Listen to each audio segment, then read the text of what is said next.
कहानी जो आपने पढ़ी है और हमने पढ़ी है, एक कछुआ होता है, खरगोश होता है, जंगल में रहता है। जंगल में रहता है, उनके बीच में एक बार शर्त लग जाती है कि लेकिन देखते कि कौन आगे बढ़ता है। हमने पढ़ी है कहानी। कछुआ जल्दी जल्दी दौड़ता है, दौड़ने के बाद में एक झाड़ी के नीचे सो जाता है। हाँ, खरगोश तेज दौड़ता है ना, और एक झाड़ी के नीचे सो जाता है। लेकिन कछुआ लगातार लगातार धीरे धीरे धीरे चलता रहता है और वो आगे निकल जाता है, जीत जाता है। ये कहानी हमने पढ़ी है। ये कहानी हम बच्चों के सामने पेश कर सकते हैं। पेश करने के बाद में हम बच्चों से ये बात पूछ सकते हैं कि इस कहानी को थोड़ा सा परिवर्तन करना है। हम एनएस की बात कर रहे हैं, एनएस से इसको जोड़ने की कोशिश कर रहे हैं। क्या है अब तक जो हमने पढ़ा और बच्चा क्या कर सकता है, किस ऑब्जेक्टिव तक वो जा सकता है, तो हम ये उसको अवसर दे सकते हैं कि इस कहानी को परिवर्तित करना है। जैसे हमने क्लिपिंग के अंदर देखा था कि मक्खी जब मकड़ी के जाले तक पहुंची तो उसके बाद में क्या हुआ, शिक्षिका ने नहीं बताया। बच्चों ने अपनी अपनी कल्पना शक्ति के आधार पर उसके अलग अलग क्या किए, उत्तर दिए, है ना। उसका एंड एक सुखद अंत भी हो सकता है, एक दुखद अंत भी हो सकता है।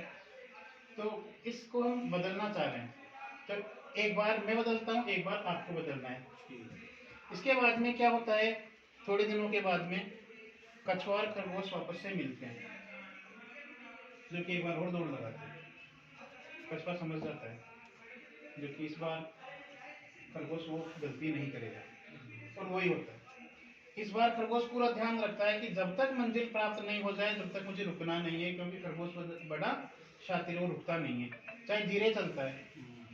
और दोबारा के अंदर क्या हो जाता है, खरगोश जीत जाता है, खरगोश जीत जाता है।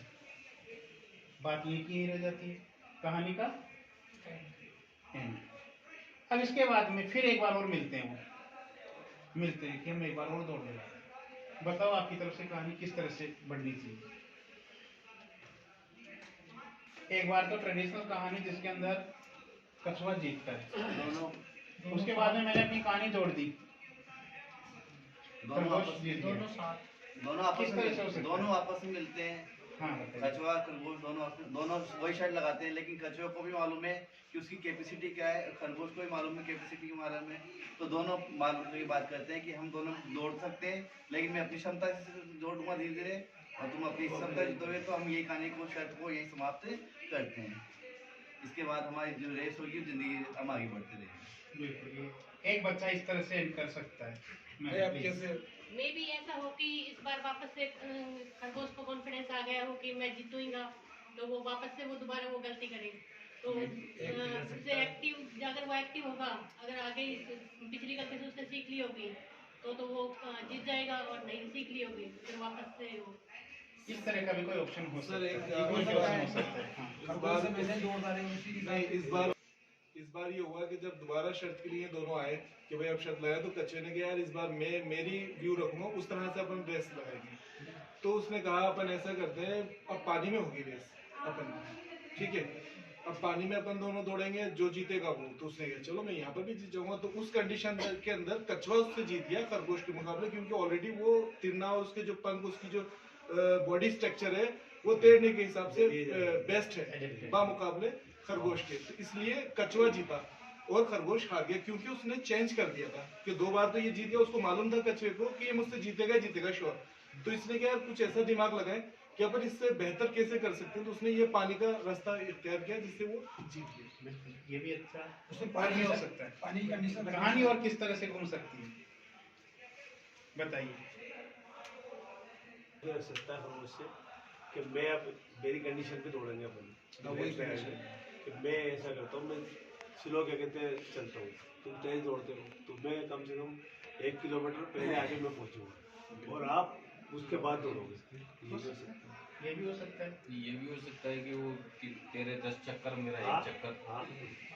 वो स्लो है, उसे मालूम है कि अगर पास पर दौड़ेंगे, साथ साथ दौड़ेंगे तो खरगोश ही जीतना है। या ऐसा भी हो जाए कि अब की बार खेत की तरफ से दौड़ेंगे, तो जिधर को ये जो इसको पसंद है खरगोश को, खाने की ऐसा भी हो सकता उधर है की कि तरफ वो- से जाए, वो उसमें बिजी हो जाए। भाई कछुआ बोले कि ये दौड़ना तो तेरा काम है, मेरा नहीं है, चलो इसको बदलते हैं, अपन कुश्ती का करते हैं प्रोग्राम, कुश्ती खेलते हैं। कोई बच्चा हमारा जो क्लासरूम के अंदर जो बच्चा है वो अलग अलग आइडिया लेकर आ सकता है, ये आइडिया भी लेकर आ सकता है कि नहीं, दौड़ने वोड़ने की वो नहीं होगी, कुश्ती करने की बात होगी, इस बार कुश्ती करने की बात होगी। ये भी हो सकता है ऊपर चले, ऊपर से कूदें। कूदने की बात हो जाए, पानी में भी कूद सकते हैं, पानी में यही कूदते बात हैं, पानी में बहुत ज्यादा देर क्लासरूम है। टीचिंग के अंदर ये बात रखे। जी जो ट्रेडिशनल कहानी है जो चल रही है जो चल रही है ना, लेकिन बच्चों को मौके दिए जाने चाहिए। भाई इसमें नई कहानी क्या बन यहाँ पर कहानी का अंत नहीं सुनाना है हमें, उनसे अंत मतलब निकलवाना है कि इसके बाद में क्या हुआ होगा। सर इसके पीछे लॉजिक यही है कि बच्चों के अंदर बोलने की जो वो शक्ति होती है उसको बाहर निकालना, बच्चे झिझकते हैं, इस वजह से वो पढ़ाई में भी वीक रह जाते हैं और मतलब हर जगह शर्मीले स्वभाव के रहते हैं, तो वो आगे नहीं बढ़ते। तो इससे क्या है, वो जब बोलेंगे तो वो उनमें कॉन्फिडेंस आएगा और वो पढ़ाई के लिए बेस्ट। डाल सकते हैं कुछ नीति शास्त्र की बातें भी सोच सकते हैं, कुछ बच्चों के अंदर इस तरह की बात होती है, सोच के कर सकते हैं ना। तो ये भी कर सकते हैं कि सर ऐसा भी हो सकता है कि कछुआ और उन दोनों के बीच में दोस्ती हो जाए, क्या जीतना हारने की बात ही छोड़ देते हैं अपन, तो हो गई रेस तो है ना। बहुत सही है। अपन जब रेस भी करेंगे तो ऐसे करेंगे कि जब दौड़ने की बारी आएगी तो मैं तेरे ऊपर बैठ जाऊंगा, और जब तैरने की बारी आएगी तो मेरे ऊपर बैठ जाना, और हमेशा साथ साथ रहेंगे, ना कोई जीतेगा ना कोई हारेगा। इस तरह का भी आइडिया आ सकता है। और ये आइडिया जो आइडिया यहाँ पर आए क्लासरूम टीचिंग के दौरान जब हम देंगे तो इससे भी अधिक आइडिया बच्चे हमारे से भी ज़्यादा क्रिएटिव होते हैं, ये हमें पता लगेगा। तो इस तरह से हम भाषा का जो ज्ञान है इस तरह से उनको विस्तृत कर सकते हैं, भाषा संबंधी वोकेबुलरी हम उसके अंदर डेवलप कर सकते हैं। अब चलते हैं एनएस के ऊपर। आज की जो